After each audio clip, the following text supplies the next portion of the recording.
सरकारच्या बरोबरीने त्या ठिकाणी समाजकार्याने समाजासाठी वाहून घेतलं आणि त्याचंच त्या ठिकाणी फलित म्हणून आज अख्खा महाराष्ट्र त्यांच्याकडे एक वेगळ्या आशेनं पाहतो आहे. आपण अनेक राजकारणी पाहिले, राजकारणाचे शब्द किती खरे असतात मला माहिती आहे, माझाही किती खरा असतो माहीत नाही, पण आपण एक मला मागणी केली मी आश्वासन निघून गेलं, कोण पाठपुरावा करणार, मी बघू म्हणणार. परंतु दिलेला शब्द पाळणारा या महाराष्ट्राच्या राजकारणात एक युगपुरुष जन्माला आला आहे आणि तो म्हणजे माननीय एकनाथ शिंदे साहेब. आणि त्यांचा 17 वर्षांपासूनचा मी त्या ठिकाणी इनिशियल स्टेजपासूनचा मी कार्यकर्ता आहे. त्याच्यामुळं आज माननीय मुख्यमंत्री महोदय या ठिकाणी सुद्धा 2 वेळा येण्याचं त्या ठिकाणी योग आला मनमाडकर साहेब.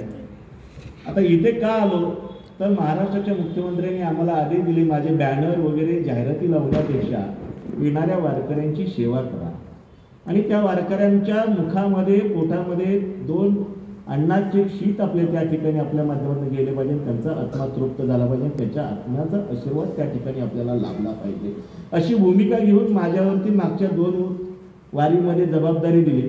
मागच्या वेळेस आमचं इथंच एक नियोजन होतं आणि जवळपास 1 लाख लोकांचं पर दिवसाचं नियोजन होतं आणि मला वाटतं त्यांचा आदेश असा होता की आपण जे खातोय ते वारकऱ्यांना मिळलं पाहिजे. मला वाटतं 1250 किलो तूप आणलं होतं आपण, तूप मला एका सोलापूरमध्ये पण मिळलं होतं, जतवरला मिळलं होतं आणि 2-3 ठिकाणं संकल्प केलं, साजूक तुपातला ड्रायफ्रूट टाकून त्या ठिकाणी शिरा बनला पाहिजे आणि ड्रायफ्रूट टाकून पुलावा बनला पाहिजे. हे आदल्या दिवशीचा मेनू होता आणि दुसऱ्या दिवशीचं मला वाटतं सर्व ब्रँडेड मटेरियलचं त्या ठिकाणी खिचडी वगैरे केळी या पद्धतीचं आपण त्या ठिकाणी अन्नदान केलं आणि योगायोगानं ते अन्नदान करताना अचानक आदेश आला, राजभोलं दल आलं. 2 दिवस अगोदर आदेश आला, 2 दिवसामध्ये मंडप कुठं करायचा काय करायचा आम्ही शोधात होतो आणि मनमाडकर महाराजांनी आम्हाला आश्रय दिला. जसं तुम्हाला आश्रय दिला तसं आम्हालाही आश्रय दिला.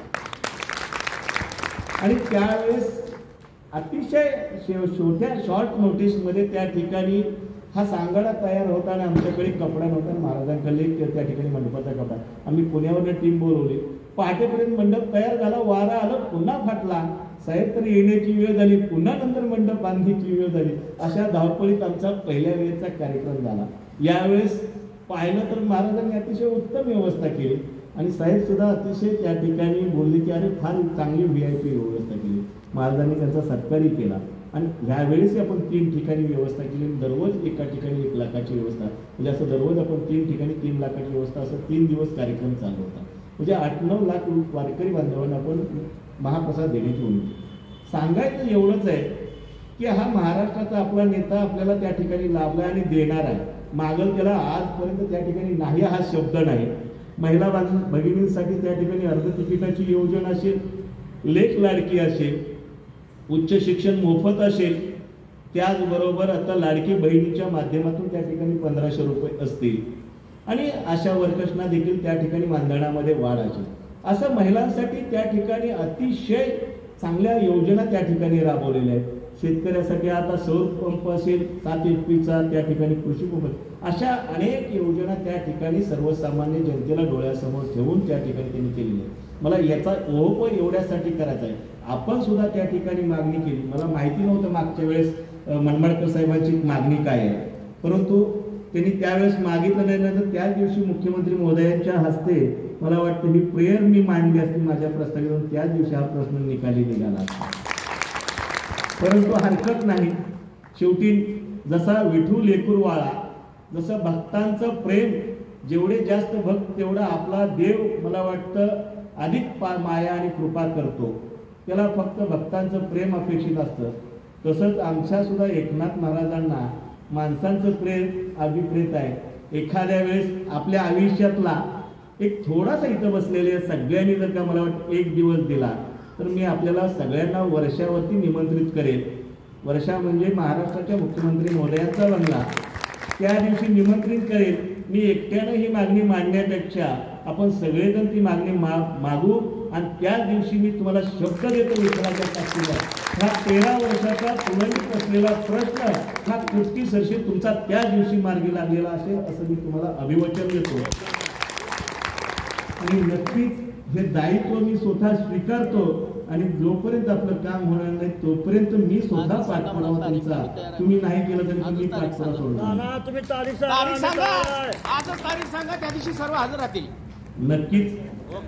या आता डेप्युटीची मीटिंग आहे, डेप्युटीची मीटिंग आज झाली की उद्या परवा मी आणखीन मुंबईला निघणार आहे. पहाटे 4 वाजता आलो तर त्यावेळेस आपलं एक पत्रावरचं निवेदन असू दे, त्या ठिकाणी सह्या एक त्या ठिकाणी करून मला निवेदन द्या.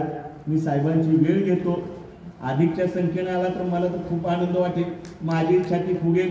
आणि तुमच्या येण्यानं काय होईल की आज जसं तुमचं काम मार्गी लागतंय तसं अरे महेशवरती लोक विश्वास ठेवतायत आणि महेशच्या पाठीमागं माणसं आहेत, तर त्यावेळेस अशा आणखीन कोणी अडचणीत असतील तर ज्या वेळेस मी शब्द टाकेल त्यावेळेस माझ्या शब्दाला वजन येईल. म्हणून तुमचं वजन त्या ठिकाणी असण्यासाठी म्हणून तुम्ही यावं एवढीच माफक अपेक्षा आहे. आला नाही तरी सुद्धा मी करेलच, परंतु येण्याला आणखीन काही लोकांचं त्या ठिकाणी भलं होईल याच्यामुळेच माझी मागणी आहे. तुम्ही कराल असं मला वाटतंय, म्हणूनच मी ती मागणी तुमच्याकडे, जसं तुम्ही माझ्याकडे मागणी केली मलाही त्या ठिकाणी तुमच्याकडे मागणी करायची वाटली.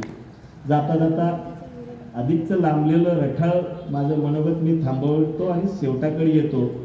परंतु आपली कविता सुद्धा ऐकायची राहिली आणि नंतर आमचे मेहुणे रोंगे ते माझे मेहुणे लागतात, त्यांची कला पण आज बघायला मिळाली. ते सुद्धा तबला वादक आहेत आणि आपले हिंगमेरी साहेबांचा सुद्धा आवाज अतिशय सुमधुर होता. केंगार साहेबाचा, महादेव महाराजांचा सहवास लाभला आणि सूत्रसंचालन खिस्ते साहेब असे एक अनमोल हिरे या निमित्तानं मला या कार्यक्रमाच्या निमित्तानं भेटले. नक्कीच माझ्याकडे वर्षातून 5-6 कार्यक्रम असतात, त्यावेळेस मुख्यमंत्री महोदयाचा असतो. मला वाटतं आपला सहभाग जर त्या कार्यक्रमात लाभला, तुमच्यावर जबाबदारी दिली तर मला वाटतं माझं टेन्शन खूप हलकं होईल. त्याच्यामुळं माझंही आज त्या निमित्ताने केलं. आज मोगे साहेब आहेत, प्रत्येकजण त्या ठिकाणी, इथं माझे सर्व सहकारी आहेत, मी पण एक तुमच्यातलाच आहे. मलाही भावना दाखवून आल्या की अनावर होतं साहेब, त्याच्यामुळे मी भावनेच्या विषयाकडे हातच घातला नाही. कधीतरी वेळ मिळाला तर नक्कीच घालू.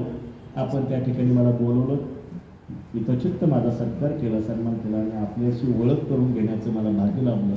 त्याबद्दल मी पुनश्च एकदा आपल्या आयोजकाचं, मनमडकर महाराजांचं, सर्व टीमचं आणि त्यांच्यावर प्रेम करणाऱ्या सर्व महाराष्ट्रातील कानाकोपऱ्यातून याच कुटुंबाचे एक त्या ठिकाणी भाग असलेले परंतु महाराष्ट्राच्या विविध क्षेत्रामध्ये काम करणाऱ्या सर्वांचं मी आभार मानतो आणि आपली रजा घेतो.